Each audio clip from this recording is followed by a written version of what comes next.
क्यों रे कालू, आज किसके पेड़ के आम साफ करें, बता जरा।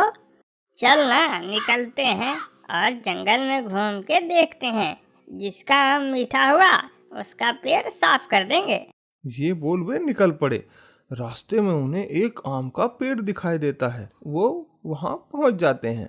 वाह रे गट्टू, ये तो खजाना निकला। अरे बस आम मीठे हो तो मजा आ जाए। चल फिर एक चख के देख। गट्टू आम चखने लगा। वाह वाह वाह, क्या आम है कालू, पूरे जंगल में सबसे जबरदस्त आम है ये। तभी रानो, जो उस पेड़ की मालकिन थी, वह अपने घर के बाहर निकली। अरे कौन है रे? कौन मेरे पेड़ से आम खा रहा है मुझसे बिना पूछे? अरे क्या हुआ, चिल्ला क्यों रही है बुढ़िया? अगर 2-4 आम खा लिए तो तेरा क्या बिगड़ गया? क्यों रे, ये पेड़ क्या तेरे दादा लगाए हैं जो तू खाएगा बिना मुझसे पूछे? चल निकल, वरना तेरी शिकायत राजा से कर दूंगी। ठीक है, चिल्ला मत चाची, अब हम जा रहे हैं। वे चल पड़े और अपने घर पहुंचकर उस सारे पके फल को बेचने का प्लान बनाने लगते हैं। आज रात ही हम दोबारा जाएंगे। उस आम का हमें बाजार में बहुत अच्छी कीमत मिलेगी। क्यों रे गट्टू, क्या बोलता है? एकदम मस्त प्लान है, एकदम कड़क। फिर दोनों रात को निकल पड़े। चांदनी रात थी और रोशनी काफी थी। रानो अंदर सोई हुई थी। इधर दोनों ने सारे पके आम तोड़ लिए और अगले दिन बाजार में बेच दिया। इधर जब सुबह रानो ने देखा तो वह चीखने चिल्लाने लगी। चीचू उसे चिल्लाता देख वहां पहुंचा। अरे मासी, क्या हो गया? इतना क्यों चीख रही हो? तब रानो ने सारी बात बताई। अरे मासी, आपके आम के फल इतने मीठे हैं कि अब चोरों की भी नजर इस पे पड़ गई। कोई बात नहीं मासी, अब आपको पहरा देना पड़ेगा रात में भी। अरे बेटा, अब रात मुझे इतना दिखाई नहीं देता। ऐसा करना, तू ही पहरा दे दे, बाकी पके आम में आधा आधा बांट लेंगे। अरे मासी, मुझे आधा नहीं चाहिए, बस खाने भर मिलता रहे वही बहुत है, आप चिंता न करो। फिर वह रात में पहरा देने लगा। 1-2 दिन बाद जब कालू और गट्टू के सारे आम बिक गए। अरे कालू, अब आम खत्म हो गए हैं, चला जाए आज रात क्या उस बुढ़िया के पेड़ पर? हाँ रे, आज ही चलते हैं। वे चल पड़े। आधी रात वहां पहुंचते हैं। उस टाइम जंगल में जोरों की आंधी शुरू हो जाती है, तो चीचू अपने घर चला जाता है उनके पहुंचने से पहले ही। वाह रे कालू, आम तो बहुत है, आज गिरेंगे भी, बस संभल कर, क्योंकि एक भी आम गिरा तो हमारी हालत खराब हो जाएगी। इतना बोलना बाकी था कि एक डाली कालू के ऊपर गिर पड़ी और वह बेहोश हो गया। अरे क्या हो गया? उठ भाई उठ, हम निकलते हैं यहाँ से, वरना बुढ़िया जाग जाएगी, और वह जाग गई तो हमें जेल जाना होगा। रानू जाग जाती है और उसके घर के बाहर आने से पहले गट्टू कालू को छोड़कर भाग जाता है। रानू जब कालू को दबा देखती है तो वह चीचू को बुलाकर उसे अपने घर ले जाती है। कुछ देर बाद कालू को जब होश आता है तो वह सब देख दुखी और शर्मिंदा होता है और रानू से माफी मांगता है। अरे तुझे चोरी करने की जरूरत नहीं थी, तू तो मेरी मदद कराता तो भी बहुत था। तेरे लिए मैं बूढ़ी कहाँ फल बेच पाती। और देखा ना, जब कोई बुरा फंसता है तो अपने भी साथ छोड़ देते हैं। वो तेरा दोस्त भाग गया ना तुझे छोड़ के। हाँ चाची, सही कहा, मैं गलत था। अब जिंदगी में ऐसे बुरे काम दोबारा नहीं करूँगा। ये बोल कालू ने फिर से रानू से माफी मांगी।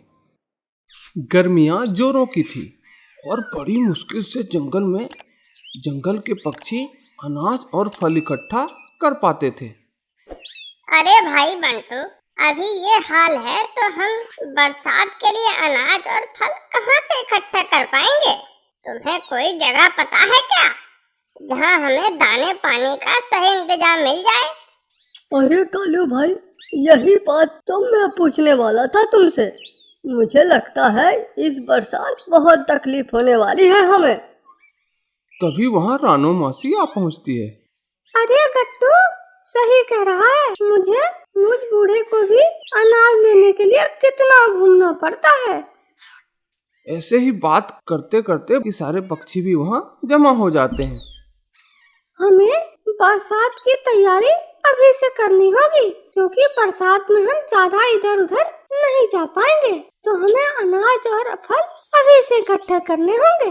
हाँ मौसी, हम अभी से फल अनाज घर में जमा करने लगे तो फल तो खराब हो जाएंगे ना, इसकी चिंता नहीं है। हम सभी फल और अनाज को पहाड़ के गुफा में रखेंगे, वहाँ ठंडक बनी रहती है। हमारे दादा भी वहीं रखा करते थे अपने अनाज, और महीनों वहाँ अनाज सुरक्षित भी रहता था।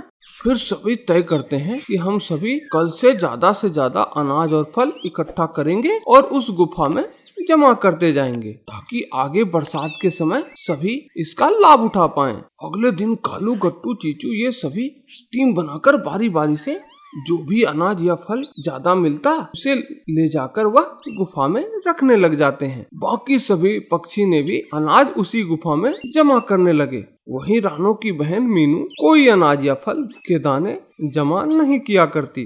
अरे मीनू मासी, आप दाने जमा नहीं करते क्या?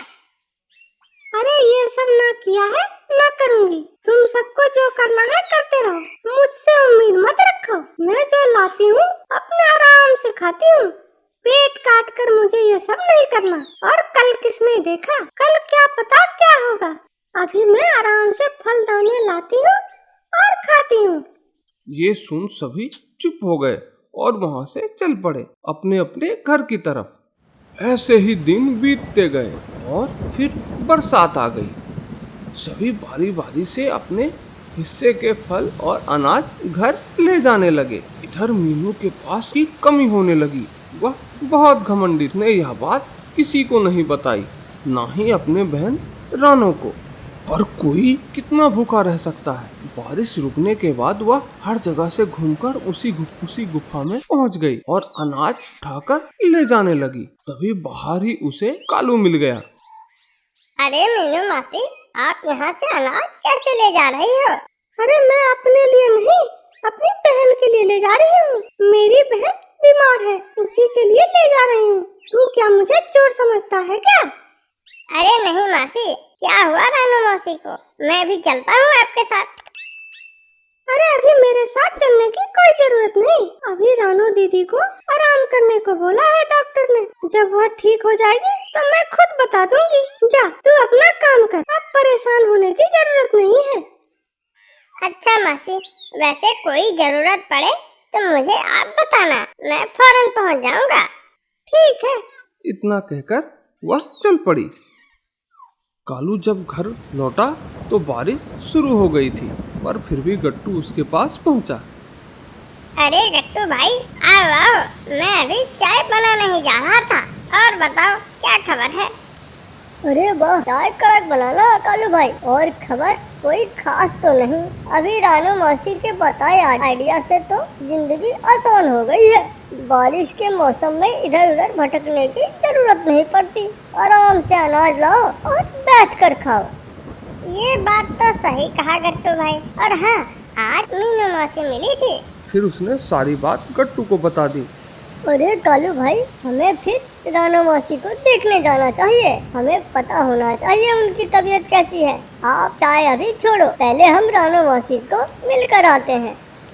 वह रानू मौसी के घर पहुंचा तो दरवाजा खुला था, तो वह अंदर चले गए। अरे आओ आओ दोनों, देख क्या सुहाना मौसम है। मैं अभी गर्मा गर्म चाय बनाती हूँ।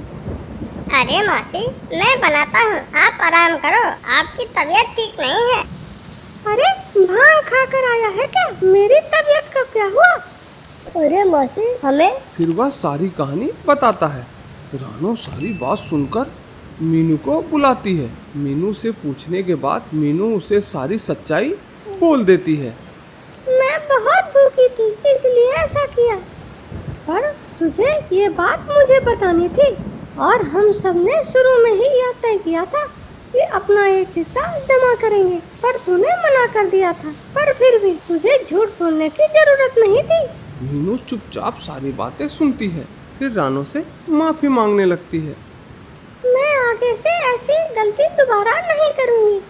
फिर उसे सभी माफ कर देते हैं और फिर कालू सबके लिए चाय बनाने लग जाता है। दोस्तों, अगर मेरी कहानी आपको अच्छी लगती है तो चैनल को लाइक और सब्सक्राइब करना ना भूलें।